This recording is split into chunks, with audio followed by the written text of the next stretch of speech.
Hello and welcome to Thursday here on Viking.TV, and a very happy new year from me and Diamond. Can you believe that we on Viking.TV now have been going for some 20 months? And I hope you've enjoyed the fascinating and amazing people that we've come to meet over the past, nearly 2 years. And we have many, many more coming up in 2022, and that's a promise.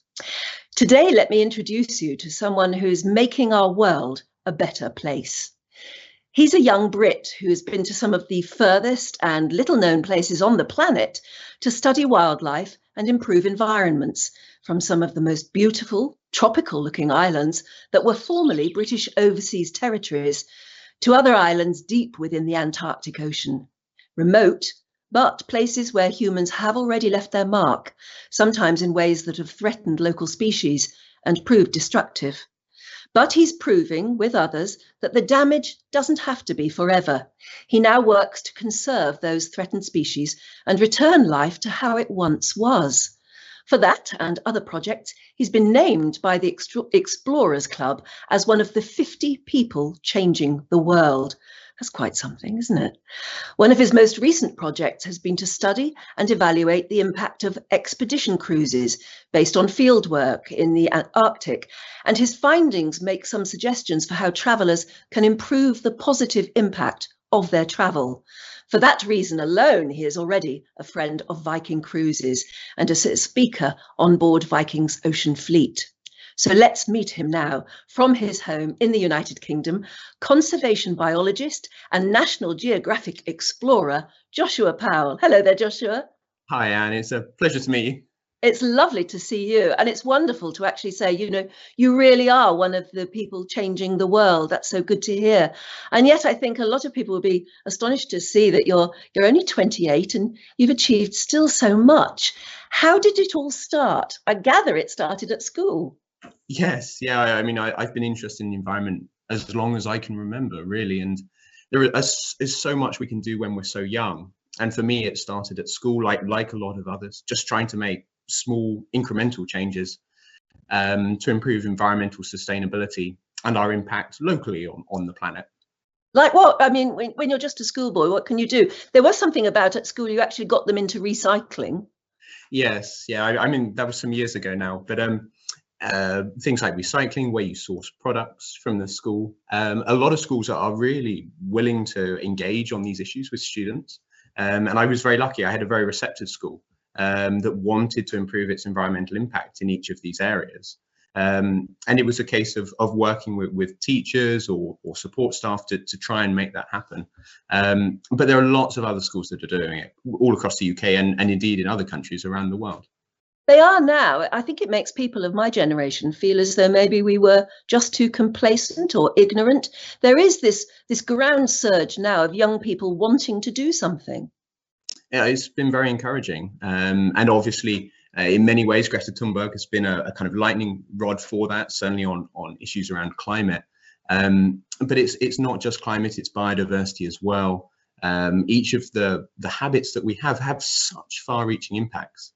And I think it's very obvious that you can make a difference at such a young age. It doesn't require you to go on and necessarily do these advanced degrees or hold a scientific position or something like that.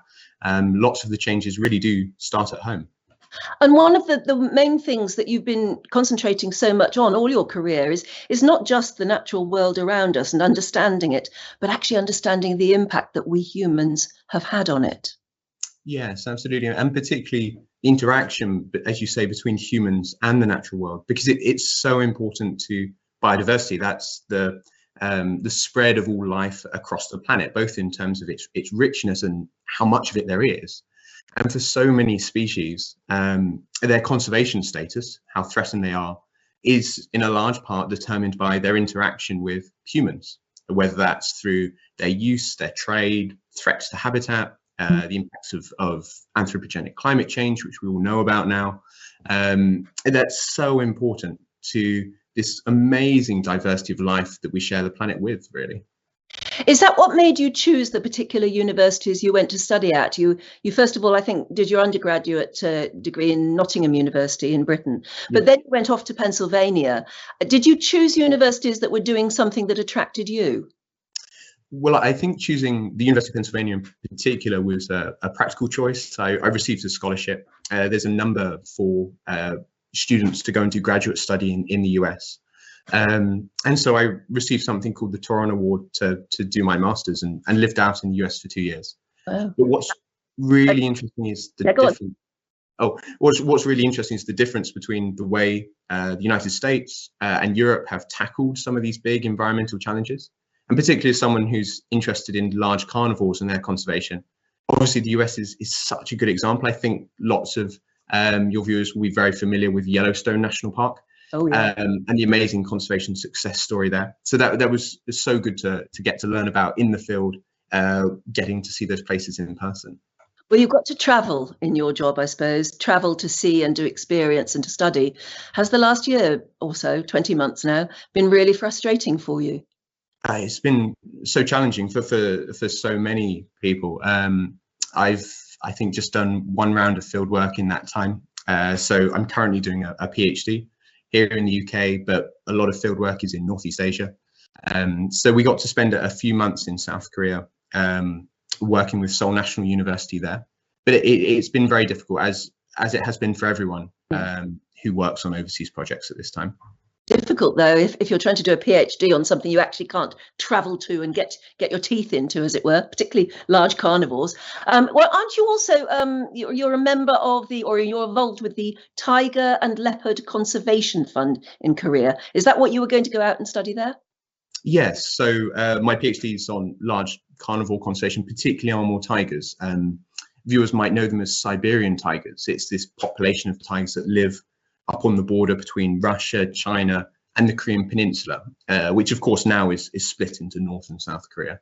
And the Tiger and Leopard Conservation Fund in Korea is really the leading organization in Korea for looking at what happened to big cats there, what are the opportunities for their restoration, how can people on the Korean Peninsula support tiger conservation in their region. The tiger is a hugely important animal culturally.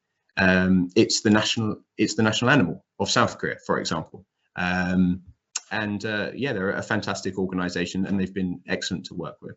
What did happen to the tiger? Because I know they're rare. Are they're endangered? How many are there left? Yes, so the Amur tiger is endangered. Globally, the tiger Panthera tigris is an endangered species, but it also shares habitat with a critically endangered big cat, the Amur leopard, which again is only found in this small area of Northeast Asia. There was always conflict, I think it's fair to say, between humans and these big cats. They're very difficult neighbours to live alongside, but it really took a turn for the worse in the 20th century. A couple of different factors came into play then.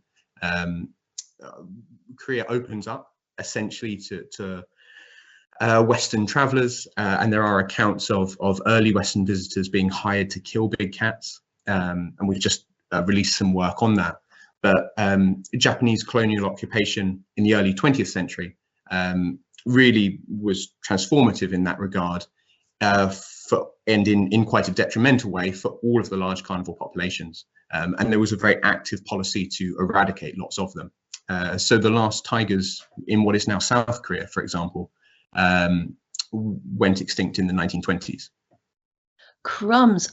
And truly extinct. There's absolutely nothing to be found anymore of them. No, but recent research has been able to prove that these are the same tigers that now cling on the border between Russia and China. And the really good news is their populations are beginning to rebound. Numbers in China are on the up, which is very encouraging. The situation in Russia is much harder to work out. And there's a big tiger summit coming up later this year in Vladivostok, where all of the tiger range states will get together and try and look to see whether we're essentially making progress towards saving the tiger in the 21st century. But how do you save them if it's still about the interaction between humans and them? Is it educating humans? A lot of the time, yes. Protecting tigers better is important. And for example, I mentioned China a minute ago, who've established a number of new protected areas. And that's one way you can protect tiger habitat and help expand the areas where tigers can live without being persecuted, whether that's because of conflict, because of trade in tiger body parts, all sorts of different reasons. But you also then have to effectively police and manage that, and that involves working with wildlife rangers. But tigers have incredibly large ranges, so they are going to live in areas that are human dominated, where humans live, essentially farm. And it's about working with those communities to understand what their needs are and how we could perhaps better support them, for example, compensation packages if they lose livestock, so that they can live alongside these big cats. And by their very nature, these cats must be difficult to study because they are so secretive. They lead secretive lives. They don't want to be seen by humans. So do you have to use these motion detection cameras? Is that the only way you can really see them? Yes, I mean, it's a common issue for the vast majority of large carnivores, actually. So you can use a couple of different approaches to study large carnivores in the wild. It's not like other study species where you might be able to go out and count them, say, in the field. And as you say, camera traps or motion detection cameras are one method. Indirect approaches using tracks and signs is another. That's an approach that I've used, particularly for grey wolf populations in Europe. But conservation is really about people. So as many of your approaches are going to actually be dealing with working with human communities and their perceptions and their sightings of big cats. And that's a whole range of techniques that are known as local ecological knowledge. And it's really beginning to be used much more heavily in the sciences over recent years. Yes, you sort of guess if we humans left well alone, they would repopulate, they'd get on with it, but we have to interact, I suppose.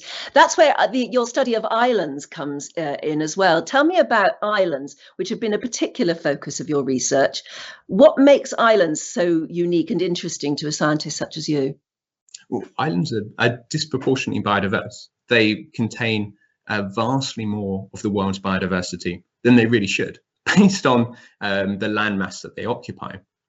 And it's something that, personally, I think anyone in the UK who's interested in conservation should be interested in islands. We are an island country, not just the British Isles themselves, but also the Crown Dependency, and then the British Overseas Territories scattered all around the world. And a lot of people aren't familiar with these locations. They might have heard of the Falklands and Gibraltar, obviously, but there are actually 14 territories that make up 94% of all of the endemic species in the UK. That's species that are found nowhere else in the world. And they're on the overseas territories. Why? Yeah, they're remarkable everywhere from Pitcairn in the Pacific Islands to South Georgia, which hosts some of the world's largest penguin populations, which is mind-baffling that the UK has some of the world's largest penguin populations down in the South Atlantic. Yeah, I mean, I have to say, you know where these islands are, although so often you probably discover a name that you think, where's that? But we in Britain didn't know where the Falkland Islands were until the war happened some 20, 30 years ago. We all had to say, where the heck where's South Georgia? And interestingly, that's an island that you have been to a lot. You've made a video called Saving Britain's Islands, which sort of describes this yourself. Let's have a little clip at the very beginning, or how you explain these amazing islands that were British Overseas Territories and have such a remarkable population of animals, but also about the human interaction that has threatened them. Let's have a look at the first clip. Just off the coast of Auckland, New Zealand, lies Teri Teri Matangi, a lush, forested paradise supporting rich biodiversity. But Teri has a very different past. Once humans arrived on the island, the landscape certainly changed. From the 1850s to the 1970s, the island was extensively farmed, and as a result, 94% of the bush was cleared from the island. There were just a few forest species down in the gullies, and even then it wasn't good forest because the island had goats as well, and also the Kiori, the Polynesian rat, and they were inhibiting the growth of plants in the understory. Rats and goats eating new growth meant Teri was unable to flourish, lifeless and barren. A drastic change was needed. The restoration project on the island began in the early 1980s when trees were being grown on the island for future replanting. In 1984, The first volunteers arrived and started replanting the island, and over the next 10 years, 283,000 trees were planted. So in 1993, they locked up the teal, locked up the takahe, and used helicopters to drop brodifacoum, a poison which works very well on rats, over the whole island. And as a result, not one curie survived. Now, when you think prior to that, it probably had the highest rat density of anywhere on this planet. There were huge numbers of curie. So by getting rid of them, it really made a difference.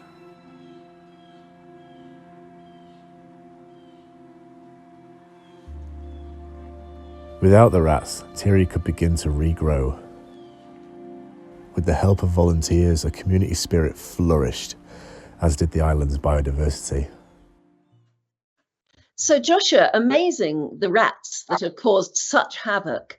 Why are they there? How did they get there? How did they, well, we all know how rats sort of multiply, but the sort of havoc they've wreaked on those islands.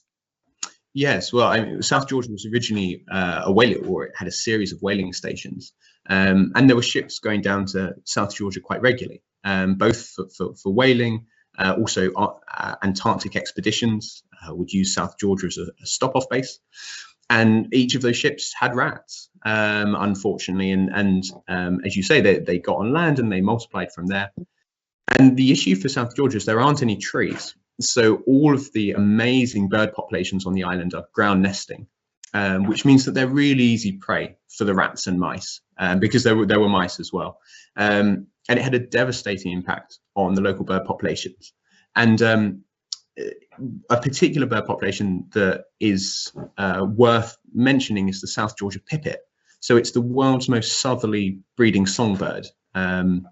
It's amazing that it's this tiny little songbird about the size of a thrush, but it can breed in Antarctic waters. And of course, it's ground nesting as well. And their populations were devastated by these introduced rodents, which essentially ate lots of eggs and chicks, and something really had to be done. Otherwise, it was looking like South Georgia was going to become massively depleted in terms of its biodiversity. And just overcome by rats. And obviously, I can imagine that you as a naturalist are not terribly fond of what the solution had to be, which was poisoning the rats.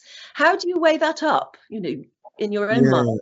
It's possibly one of the most controversial of conservation techniques. There are a range of techniques which do have to be used in conservation, which there is public debate around. And this was something that New Zealand as a country in particular dealt with and has dealt with over recent decades, because they face a similar set of challenges in terms of offshore islands in New Zealand and the depletion of biodiversity. And essentially it was found that if you remove these rodents, and unfortunately that does lead to the use of poison to do so at the moment as the most effective technique, it does mean biodiversity can rebound. And I think the most important thing to remember here is that the rats were there because we put them there. Yeah. So this is a human-led environmental and biodiversity challenge. And if we don't want it to be a biodiversity disaster, we have to do something about it. It's down to us to take action. It's really important, therefore, that for example, the use of poisons, that you try and reduce any overkill. You don't want anything else to be affected by that. So very targeted use of chemicals, very specific to the rodents that you're looking at, that you always try and minimize the impact in terms of the way that's deployed. And there's a whole range of techniques and procedures that have been developed over years of employing this in New Zealand to really make sure it's as targeted as possible, because of course you really want to minimize the impact of that. As you say, it was a human mistake, and very uncomfortable though it is, it's up to us to try and return life to how those islands once were. And it has been amazingly effective, hasn't it? It's worked. It's been a major success. Recently, there were a set of surveys that were run to check that the eradication had succeeded. It's the world's largest example to date now. And what was remarkable is I was there most recently in 2017 with a range of naturalists who visit quite regularly with ships that go down South Georgia. And we were seeing South Georgia pipits. And a lot of them mentioned that on previous years, they barely heard or saw South Georgia pipits, and we were seeing them quite regularly, which is really encouraging. And a lot of the data that's beginning to come out is beginning to show that there is scientific evidence for that. It has been a success. Yeah. Well, we've got another clip from your video here showing more about the birds and the way different birds have come back, but also the way that they have managed it in actually encouraging human tourism, but in a very eco-responsible way. It's absolutely fascinating. I know everybody will love to see this. Let's have a look at another clip from your film. Over the years, Tiritiri Mātangi has had 12 species of bird translocated. One of those actually happened well before the replanting program, and that was the kakariki, or red-crowned parakeet. And that was, I think it was in early 1974 they were first introduced. But once the replanting program started, new birds were arriving on a fairly regular basis for the next few years.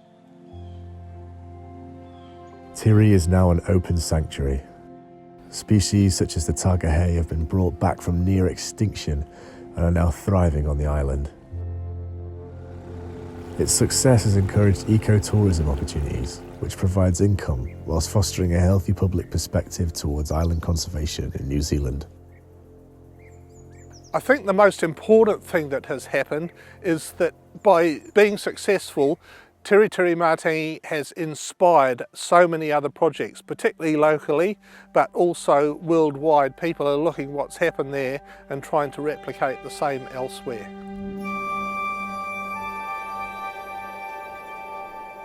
By the turn of the millennium, Australasian island conservation was world leading. Soon other regions were beginning to realise the importance of this field.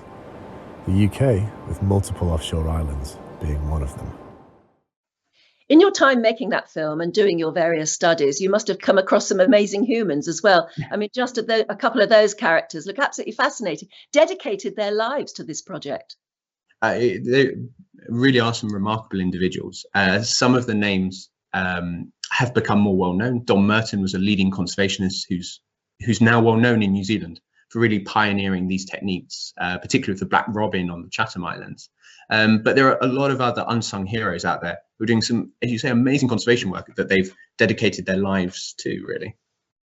There's a black robin somewhere? There is a black robin. It's an incredible animal. It was once the rarest bird in the world. The Chatham Islands are deep into the Pacific, away from New Zealand, and it's an endemic species there. And again, It's been brought back from the brink. Just 5 individuals, 1 breeding female, but the species recovered. In your business, you must have come across these amazing animals, the way you just sort of pinch yourself. You can't believe that these things exist. Yeah, no, the world is a remarkable place. And some of the animals we share it with are absolutely spectacular. So, I mean, this image here is from South Georgia. It's one of the largest king penguin colonies there. It's St Andrews Bay. It's just staggering. It's a breathtaking scale. Yeah, as you say, just the scale of them. They are incredible things, penguins. I don't know why we're all so fascinated with penguins, but we really are. No, they're absolutely remarkable animals. And it's very, very interesting when you see a particularly large colony, because different areas of the colony, it's almost like they've been divided into certain roles. So here you've got a large, essentially creche, which has been formed. Yeah, it's a spectacular sight. The smell is quite overwhelming as well. Yes, I can only imagine that, but at least we don't have to worry about that at the moment. We've got a few more other pictures that I'm not terribly sure what each of them is, but I know you will. Some amazing birds to look at. Oh yes, so this is an animal that until fairly recently was thought to be extinct. And in the mid-20th century, a doctor in New Zealand managed to rediscover a population. It's a New Zealand endemic. It's called the tagahei, the South Island tagahei. And again, it's a species that's been brought back from the brink. They're really quite remarkable. Yeah, beautiful looking thing. Let's look through some more. Oh yes, in the album. So albatross was something that many people aren't aware is that the UK has, again, globally important albatross populations. This particular colony was on the Falkland Islands, but many of the British overseas territories have really important albatross populations. And some of those have been endangered, I think, and are making a comeback. They're Yes. huge birds, the albatross, aren't they? Yeah, no, they're spectacular to see. You really don't have an appreciation for the scale until you stand in front of one, and it opens its wings and you realize just how large it is. And again, some are making very encouraging comebacks. The RSPB in the UK are currently launching a campaign to conduct conservation work on Gough Island, very similar to what was done on South Georgia. And Gough is a remote South Atlantic island. It's part of Tristan da Cunha, which is one of the overseas territories. And again, it's globally important. There is a Tristan albatross that is critically endangered, and hopefully that work will be a success, and it will use what's been done in South Georgia as a model to really help pioneer the conservation of those really important seabirds. When you go off to these remote places, I'm thinking particularly maybe of Gough somewhere or like South Georgia, how do you get there? How long does it take you to get there? Who do you have to persuade to let you in on their ships or whatever? How is it done? It depends on the location. So South Georgia, I'm sure many of your viewers will be aware, doesn't have an airport. You do have to go with a ship. And there's a really important role therefore for the different cruise ships that are traveling to these locations. Many of them host scientists and researchers who really rely on those ships in order to get to different locations. That was the case for me. But obviously some of the locations where I work are overland, and so that requires a different approach.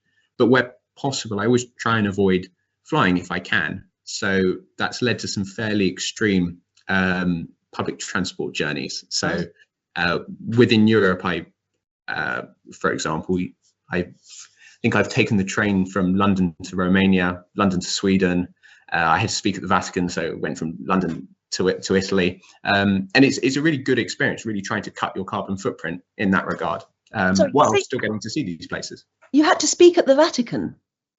It was a group of young people who were speaking at the Vatican about the Sustainable Development Goals, very much from a youth perspective. And that was very interesting. I mean, it's remarkable to me, all of these different young people who are working on different elements of the SDGs. And obviously my work only really relates to a few of them, the environmental SDGs.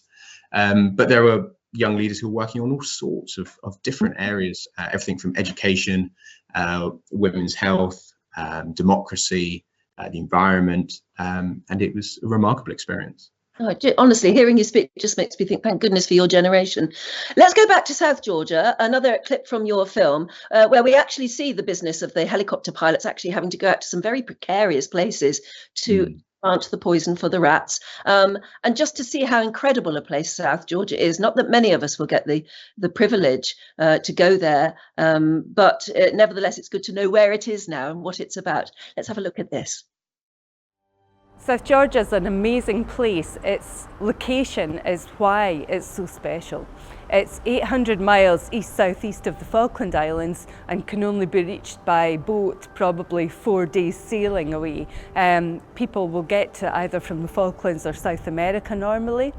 And South Georgia is positioned on the Antarctic convergence, which is where the cold waters from the south, from the Antarctic, meet the warmer ones from the north. And that causes an upsurge in nutrients, which attracts and creates a lot of marine life in that area. This was the reason why sealers and whalers came down to South Georgia to actually harvest those whales in the 1900s.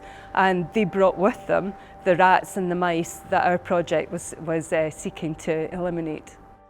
Its bird populations have evolved in the complete absence of predators like rats and mice. They basically nest either on the ground or in shallow burrows, so they're really easy prey for the rats who just dived in and ate millions of chicks and eggs. Some of the species of birds on South Georgia were under threat of being eradicated altogether, the native species. It was an all too familiar scene. The South Georgia Heritage Trust eradication team knew just where to look. It was so important to us to have advice up front from the New Zealanders. We used the New Zealand Department of Conservation extensively to give us advice, and we kind of referred to them throughout the project. And what we needed was that specialist skill that the pilots had, because South Georgia is extremely mountainous, very craggy, and the pilots had to basically put a pellet of bait for the rats everywhere that they might possibly be. So it could even just be on a cliff edge. So those pilots really were having to do some incredible feats of flying to actually bait South Georgia. Well, Joshua, you've witnessed some amazing animals and some amazing animal behaviour. Tell me about the meat-eating ducks of South Georgia. Oh, okay. So this is the South Georgia pintail. So it's not a full species. But it is a unique population that's only found on the island of South Georgia. I think, as I mentioned before, South Georgia is a subantarctic island. It's incredibly hostile, really, for large amounts of time of the year. And what's particularly interesting about these ducks is that they've been recorded feasting on seal carcasses. So South Georgia has an abundance of seals. It's one of the most rich locations anywhere in the British Overseas Territories, as far as we're aware, for seal populations and seal diversity. And seals do die. And it's certainly surprised a lot of naturalists to see this duck diving into a seal carcass, and essentially what they're looking to do is just get extra nutrients, extra protein, which there's such a lack of. This is in this photograph that just popped up on screen. These are southern elephant seals, so they're the world's largest seals. They're absolutely vast, and what these two males are doing is referred to biologically as jousting. So the males will rear up, and what they're doing is they're competing for control of that section of beach. They'll slam into each other, often biting at each other's necks. It's quite a bloody contest, really. And the male that wins will become the local beach master and will control that section of beach, and essentially a harem of females who are on that beach. But they continuously have to defend it from other males, particularly during the mating season. So maybe there's a carcass left behind occasionally, and if this particular breed of duck gets very hungry, and I can imagine things get very tough there sometimes, they've been seen to actually eat meat. Now we know there are meat-eating birds, but not ducks. Is that the only instance we've ever heard of? Ducks will eat worms, as far as I'm aware, which of course is meat as well. It's just, as far as I'm aware, there aren't any examples that anyone's ever recorded that is quite on this scale. And the idea of a duck tucking into seal is pretty unusual, I think. Yeah, but they're not killing them, are they? They're just no, absolutely. They're not chasing down these seals. Yeah, it gives you a whole new respect for ducks, I guess. But I mean, in some of the most amazing places you've visited, it can't be easy. I mean, I imagine you go out for hours at a time, wandering. I mean, I say wandering around, you know where you're going, but looking and studying. What are the most challenging conditions that you've ever worked in? That's a good question. I find tropical environments quite challenging personally. Oh, really? I like cold places, and I was couple of years ago helping a friend who was doing research on endemic snails in Jamaica, and the interior of Jamaica is very different to the coastline that a lot of people get to see. I'd really recommend trying to visit for anyone who does go to Jamaica. Really remarkable biodiversity, and that was very challenging because it was hurricane season, so we had to contend with the weather as well, let alone the humidity and mosquitoes. But what was perhaps most challenging was the lack of scientific information about these species we were trying to study. So Jamaica has a remarkable diversity of snails, hundreds of endemic species. That is species only found in Jamaica, and so little information on the vast majority of them. There were species we were coming across all the time that I didn't know what they were, and my colleague who I was working with didn't know what they were, and for all we know, many might have been new species. It's very challenging to try and work in those environments when there's that lack of basic biological data. And what's the equipment you work with? I mean, we think of somebody like Darwin always making sketches and things like that and taking things back to his ship and making sketches, or butterfly people who pin them down. What do you do? Is it mostly photography? Is that the way you record things? It's mostly non-invasive, but it varies depending on what you're working on. So, for example, the project in Europe involving wolf and lynx populations, what you're actually trying to do is record and measure the presence of tracks. So GPS loggers are actually what is particularly useful. For other projects, particularly if you're working with human communities, you might actually be conducting surveys. So obviously you might have a camera, but it's mainly survey instruments that you're going to have with you. And so it varies depending, but I think the most important thing there is trying to be non-invasive for the species itself. It's a whole new way of doing it now, isn't it, compared to what 50 years ago, certainly 100 and 150 years ago. Tell me about Rangers Without Borders. Borders is a fascinating subject. You are looking at the planet as a whole. We've spoken to astronauts on Viking TV who say when you get up into space and you look back down on the world, one of the things that hits you hardest is the fact that there are no borders. We think of the world in terms of countries and borders and difficulties getting from one state to another, or one country to another. And they say when you're looking from space, it's all one world. You would love to be able to study it as all one world, that it must be difficult to get to some of the places you want to get to simply because of politics. Yes, absolutely. And it's a major challenge for conservation all around the world because, of course, wildlife populations don't respect political borders. If anything, borders can be really useful locations for wildlife because they tend to have a lower human population density for different reasons, particularly if they're militarized. There might be less human pressure in those areas. It might be sections of intact habitat. So they might have particularly rich wildlife populations, but be really hard to access and study.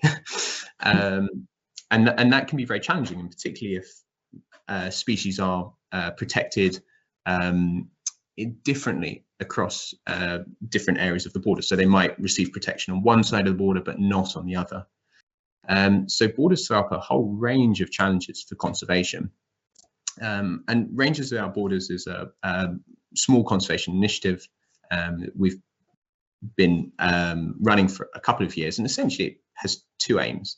One is that we wanted to focus on the work of wildlife rangers who are really the unsung heroes of conservation, and collect scientific data on the motivations of rangers and the attitudes of rangers, and particularly the challenges that rangers faced. And that might be training, equipment, skills, borders, all sorts of different things, but particularly in locations where there was less focus on the work of rangers. So we typically think of rangers operating in Africa, say, or perhaps the US National Park System. We rarely think of rangers outside of these locations. So the first part of the project is to try and collect information on that, which can then be used to help guide conservation. And it's been very pleasing to see a lot of different conservation organizations really showing increased interest in this area about the motivation and support for rangers as conservationists. And the second was to try and help raise the profile of rangers in some of these locations which really don't get the level of focus that we would like to see. Because, as I say, rangers work in amazing locations all around the world, but many of those amazing locations are incredibly challenging, and their job can be incredibly challenging and dangerous. And we wanted to help contribute to shining a light on the work of rangers in those environments. I mean, you were talking about working in South Korea. I can imagine any rangers working there. You can imagine what happens at the border. Politics is different. But yet, as you said, animals will wander across borders. It must have been fun working in Korea. Yes, yeah. So it's a major site for my PhD, and I'm a visiting research student at Seoul National University at the College of Veterinary Medicine there. So it's been really interesting to learn from my Korean counterparts about some of the challenges and opportunities for conservation there. And Korea has a really remarkable diversity of mammals in particular, also migratory birds. it's a really important location in that regard. Some of the recent work that we've been doing has actually been looking at the environmental history of the Korean Peninsula, and specifically around big cats. And what's really interesting about Korea is right up until the end of the 19th century, there were leopards that were entering the city of Seoul itself, what is now a kind of global megacity, had urban leopards, which is remarkable. And that we recently published some work on that in Frontiers in Conservation Science. Gosh, I mean, just that sounds very frightening. Very interesting though, but obviously humans have driven them out gradually as it's become more and more urbanized. Well, yes. I mean, the last records were right at the end of the 19th century. The leopard did manage to persist in South Korea quite remarkably until 1970. And this was the Amur leopard, one of the world's rarest big cats. Unfortunately, much like the Amur tiger, it's now reduced to a population in Russia, a small population in China, and the situation in North Korea is really unknown at the moment, for obvious reasons. Yes, I suppose there have been amazing stories in your business, though, of populations that have been driven down to, almost nothing, and yet have managed to make a comeback. Yes, absolutely, and certainly most of the studies in recent years suggest that the Amur leopard population is growing, which is very encouraging. The population has dipped at several different points of time in history, and in the early 2000s it was particularly low. But recent studies have shown an encouraging trend, but the numbers are still incredibly small. And when you're talking about any species where the population is 100 or in the low hundreds, you're still talking about an incredibly fragile population where fairly small changes in human behavior could very quickly tip any trend in the other direction. We've got to constantly be vigilant, I suppose. And talking of that, tell me about your work covering things like expedition cruises. Clearly at Viking, they're terribly interested in that, which is, like I say, one of the reasons you're such a friend of Viking already. How can anyone watching at the moment who is excited enough to be able to go on an expedition cruise, how can they how can they make themselves feel better, at least, about the fact that they might be contributing towards scientific research and minimizing their impact while still enjoying what the world has to offer? Well, I think there are two parts there. The first is that, as you say, a lot of these ships and expedition cruises do contribute towards scientific research and are important for scientists to access and reach different locations. So there's often an opportunity to learn from scientists and researchers. So definitely go and seek them out if there are scientists on board or on your itinerary. But I think the main takeaway from that particular piece of research is, and you drew parallels earlier with astronauts going into space and looking back at the world and what the experience and the main takeaways are. And this is something that's often mentioned in space, and it's sometimes mentioned for the polar regions here on Earth. But essentially, the research cast doubt on the claim that individuals who travel to these remote and amazing locations come away with a significantly different view of the environment and conservation. And the reason for that is quite simple, that the individuals who are usually going to these locations, as many guests will be aware, are already usually highly motivated about the environment and about conservation. They want to make a difference anyway. And therefore, the area where we can possibly expand our positive impact the best, because of course, any human activity has both negative and positive impact for the planet, or it can do so, is among our social circles. So those who don't have the opportunity to maybe visit some of these locations, there is the opportunity for us to share information and our experiences with those individuals, and that could possibly make a really positive impact. So I think the main takeaway there is just talk to your social networks, your friends and family. If there is a conservation challenge that you've learned about, you might know about it, but they might not have had the opportunity to do so. And if you share that information with them, they may go on and make a change and an impact in their own life. I mean, obviously, there's a range of small personal actions you can take, whether that's your consumption on board an itinerary, the things you choose to consume, or traveling by public transport to meet your ship. But I think that's the main takeaway about sharing your experience with others in your social network. I guess it's also about, as a consumer, voting with your feet, isn't it? Is now, once you're aware, is choosing an expedition which will have, or at least has shown that they are trying to have minimal impact and maximize knowledge and scientific discovery, things like that. Is choosing where you go and how you do it. Well, absolutely, and that has a huge impact, and that's not just in this specific area of tourism, but indeed all areas of tourism and in your everyday life. And there are plenty of opportunities, obviously, in port and at destinations to make further choices, and which activities you decide to visit or participate in, and particularly in your free time, is really important in that regards, because tourism can be such a positive driver for conservation when used effectively. But it can have detrimental impacts when we make choices. Just to pick a good example, the Tiger Temple was a great example, which was largely driven by tourist interest in that location. That if we make bad choices, it can have a very detrimental impact. And it's really important to always think about that. And science works in two ways as well. I mean, scientists can work hard in the field of conservation, trying to do the best for the environment, but they can also do things like make fuel more eco-friendly. I was actually fascinated to learn on Viking's planned expedition ships that there is much more bird-friendly lighting on the ship, so that birds aren't attracted to the lights of the ship. It's differently done, and that they will be going at whale-safe speeds, which is something I'd never heard of before, but apparently is another thing that people have now recognised can be done. There are all sorts of ways that modern exploration can be as eco-friendly as possible, I suppose. Absolutely, and it's really important we continue to improve in each of these areas. As you say, there's a very important role for scientists in terms of developing and coming up with lots of these ideas, and it's really encouraging when you see organizations really taking on these ideas and going forwards with them. So it's very encouraging, and there's always a lot more that we can continue to do. Yeah, because I suppose those early explorers didn't mean to take rats to those islands, did they? I mean, they didn't mean to have rats on the ships at all, but they got there. It just shows that excellent example. man isn't always the bad guy, or at least not deliberately so, maybe negligently so.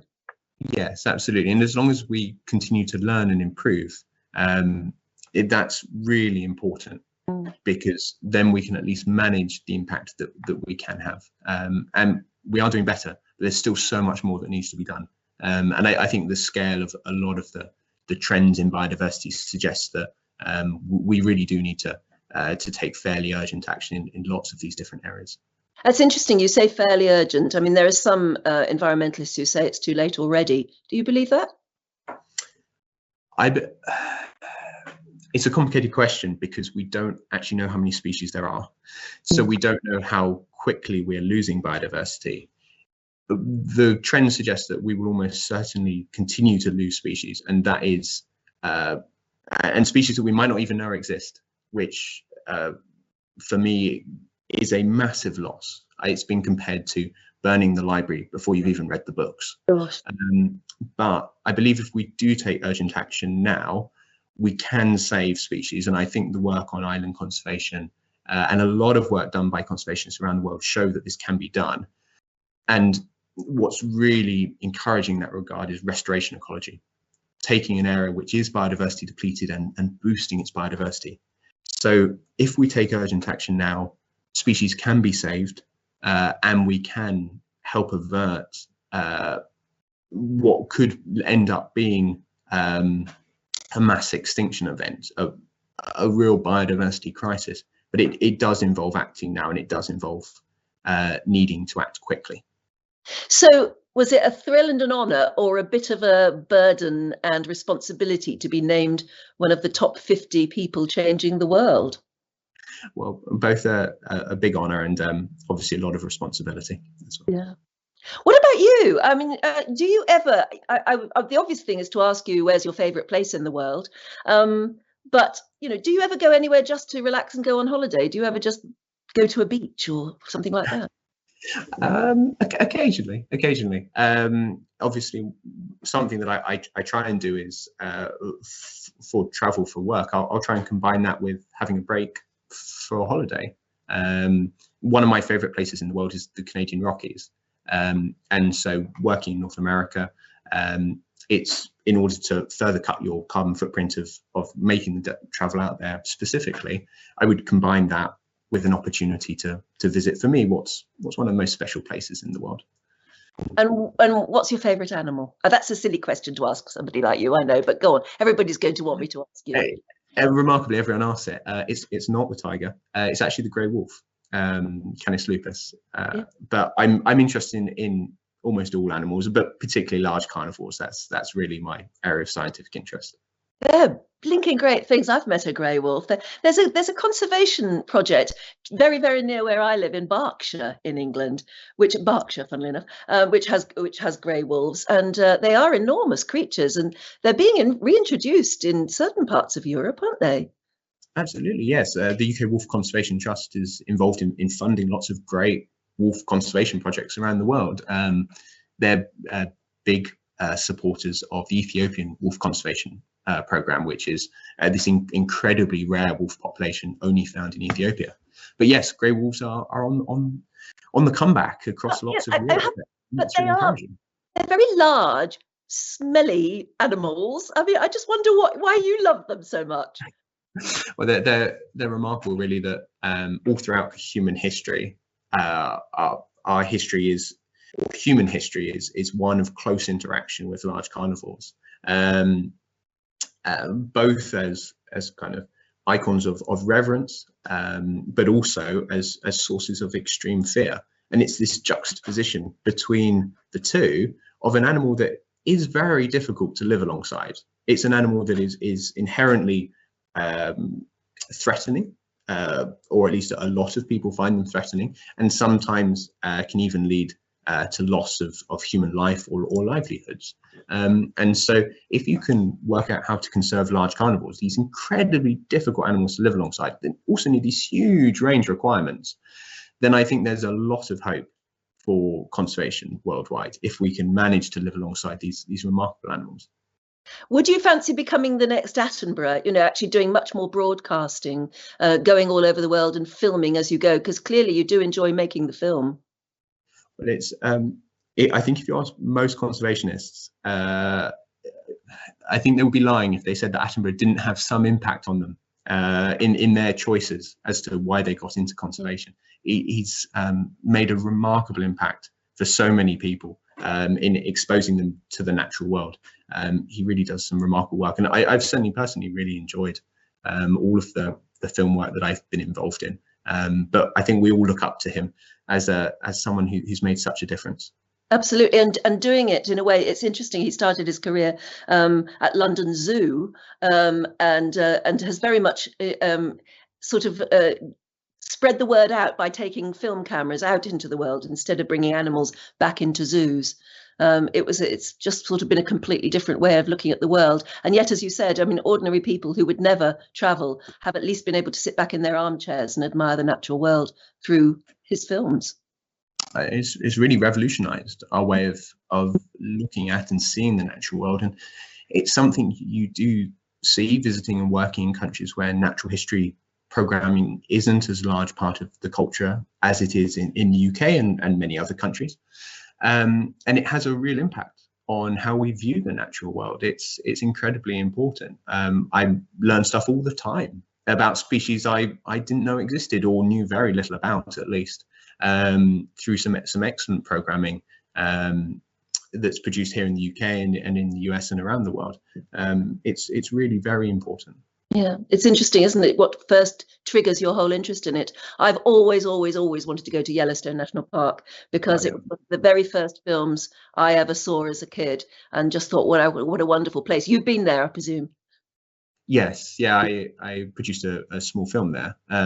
We were looking at the wolf reintroduction program, and particularly the impact of wolf reintroduction outside of the park, because Yellowstone is just a small, I mean, it's a vast area, but it's a small area of the greater Yellowstone ecosystem, this much wider area that Yellowstone National Park preserves just a fraction of. And as wolves have returned to this area, it's become a lot more contentious than in the park itself, because of course this is an area where people live and work. And so learning to live alongside the grey wolf again has been a major challenge for the Yellowstone region. But the wolf reintroduction program there is phenomenal, and Doug Smith, who lead them, is a real exemplar for conservation in terms of his work with communities there, in order to kind of foster coexistence between humans and wolves. I'll get there one day. Where I know you're dying to go back to Seoul, or at least to South Korea, as soon as you can now. But where else in the world do you think you might be targeting? Where are there some interesting projects going on that you'd like to get in on? Well, after going back to South Korea for fieldwork, I think that the next piece of work coming up is that there's, as I mentioned, the Big Tiger Summit in Vladivostok later this year, which hopefully I'll be attending with other supervisors and colleagues. So it would be very interesting to see, because there's a lot resting on it. So it'd be interesting to see what the results of that are, later this year. Absolutely. Well, hopefully it looks as though travel might be opening up for you. Look, all I can say is thank you so much. I do hope anyone watching right now gets to meet you on board one of Viking's ships quite soon, where you might be talking as well. But in the meantime, Joshua, all good luck with your future projects, your PhD work coming up, and your exciting career. It sounds absolutely fascinating, and it's been lovely to meet you. Absolutely lovely. Thank you very much. Well, thank you for having me. It's been a real pleasure. Oh, it's been wonderful. Now, next week on Viking TV, it's going to be Antarctica Week, and my guest is going to be the so-called penguin counter and the founder of Oceanities, Ron Naveen. So we'll be speaking to him next week. Until then, from me, goodbye, stay safe and well, and once again, have a very happy new year. And let's leave you with another look at Joshua's video about saving Britain's islands. Islands are some of the world's most diverse ecosystems, but they're fragile. They make up 20% of the world's biodiversity, but they're heavily threatened by invasive species like rats. In the last 800 years, we have lost in excess of 40 species of bird. The UK controls 14 overseas territories, and it is important we protect these from rats. The rats landed at South Georgia. The birds had evolved in complete absence of predators, so they were very easy prey for the rats and mice. We must learn from New Zealand conservation practices, experts of rat eradication and biosecurity. We use helicopters to drop Brodifacoum over the whole island, and as a result, not one Curie survived. And put the spotlight on one New Zealand island. Tiri Tiri Matangi has inspired so many other projects, which is a beaming success story of island restoration and invasive species control.